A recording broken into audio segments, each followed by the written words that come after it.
Bulletin ఇప్పుడు Spain news చూద్దాం.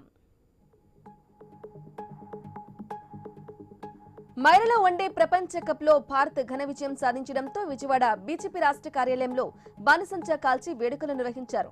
వేడుకలు రాష్ట్ర అధ్యక్షుడు మాధవ్తో పాటు పలు బీజేపీ నేతలు పాల్గొని సంతోషం వ్యక్తం చేశారు.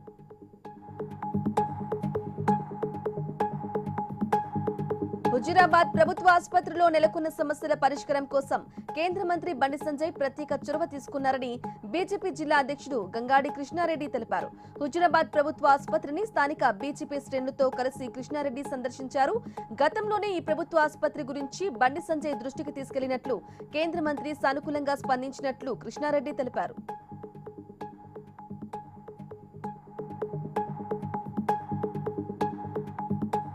మాజీ మంత్రి జోగి రమేష్ ను అక్రమంగా అరెస్టు చేశారని వైసీపీ రాష్ట్ర ప్రధాన కార్యదర్శి సతీష్ రెడ్డి మండిపడ్డారు. నకిలీ లిక్కర్ స్కామ్ వ్యవహారాన్ని బట్టబయలు చేసి జనాలకు వాస్తవాలను తెలియజేసిన నేరానికి జోగి రమేష్ ను అరెస్టు చేస్తారా అంటూ మండిపడ్డారు.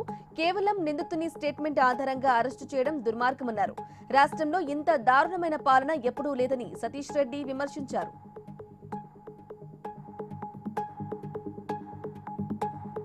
ప్రతి 3 నెలలకు ఒకసారి జరిగే జాతీయ లోక్ అదాలత్ ఈ నెల 15వ తేదీన ఖమ్మం కోర్టులో నిర్వహిస్తున్నామని జిల్లా జడ్జి రాజగోపాల్ తెలిపారు.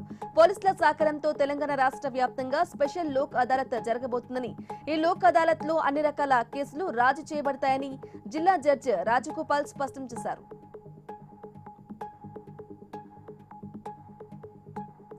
ఎన్టీఆర్ జిల్లా జగ్గైపేటలోని సాయి తిరుమల కోల్డ్ స్టోరేజ్ లో మార్చి 24న జరిగిన షార్ట్ సర్క్యూట్ తో మంటల్లో మిర్చి దగ్ధమైంది. ఇక ఇన్సూరెన్స్ లేకపోయినా యాజమాన్యం రైతులకు నష్టపరిహారం చెల్లించారు. సుమారు 15 కోట్ల నష్టం కాగా 10,50,00,000 నష్టపరిహారం చెల్లించారు. ఎమ్మెల్యే రాజగోపాల్ చేతుల మీదుగా 207 మంది రైతులకు 75% పరిహారం అందజేశారు.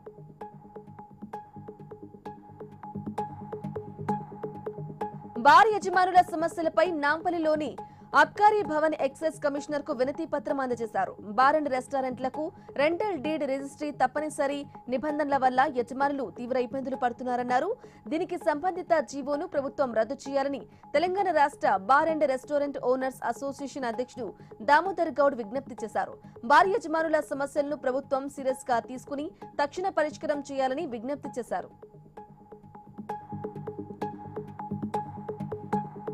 పశ్చిమ గోదావరి జిల్లా తూర్పుతాళ్ల గ్రామంలో గత ఏడాది జరిగిన బంగారు షాప్ చోరీ కేసును పోలీసులు ఛేదించారు. దొంగతనానికి పాల్పడిన 4 నిందితులను పోలీసులు అరెస్టు చేసి వారి నుంచి 666 గ్రాముల బంగారం, 2.5 కేజీల వెండి, 4 బైకులను స్వాధీనం చేసుకున్నట్లు నర్సాపురం ఎస్పీ తెలిపారు.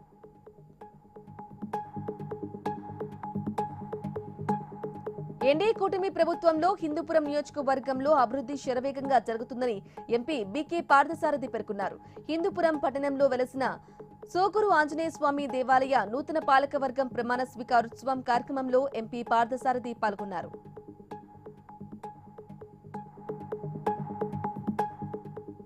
పశ్చిమ గోదావరి జిల్లా భీమవరం కలెక్టరేట్ ఎదుట ఏపీ కౌలు రైతులు సంఘాలు ధర్నా నిర్వహించారు.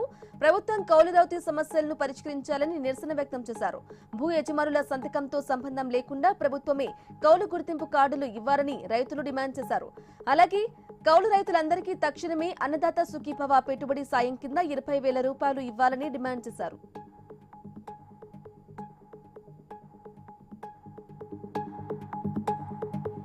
నారాయణపేట జిల్లా ఉట్కూరు మండలంలో రైతులు ధర్నాకు దిగారు. సీసీసీఐ పత్తి కొనుగోలు కేంద్రంలో ఎకరాకు 12 క్వింటాలకు బదులు 7 క్వింటాలు మాత్రమే కొనుగోలు చేస్తామనటంతో రైతులు ఆందోళన చేపట్టారు. ఎకరాకు 12 క్వింటాల పత్తిని కొనుగోలు చేయాలంటూ డిమాండ్ చేస్తూ నారాయణపేట జిల్లా కేంద్రానికి వెళ్లే రోడ్డుపై ధర్నాకు దిగారు.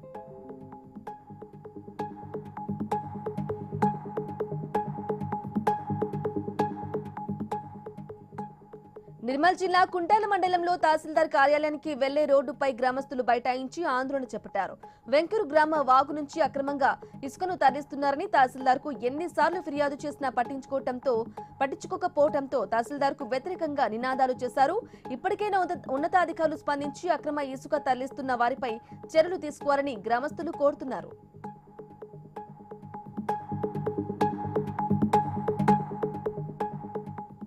ఇవి అప్డేట్స్. Keep watching.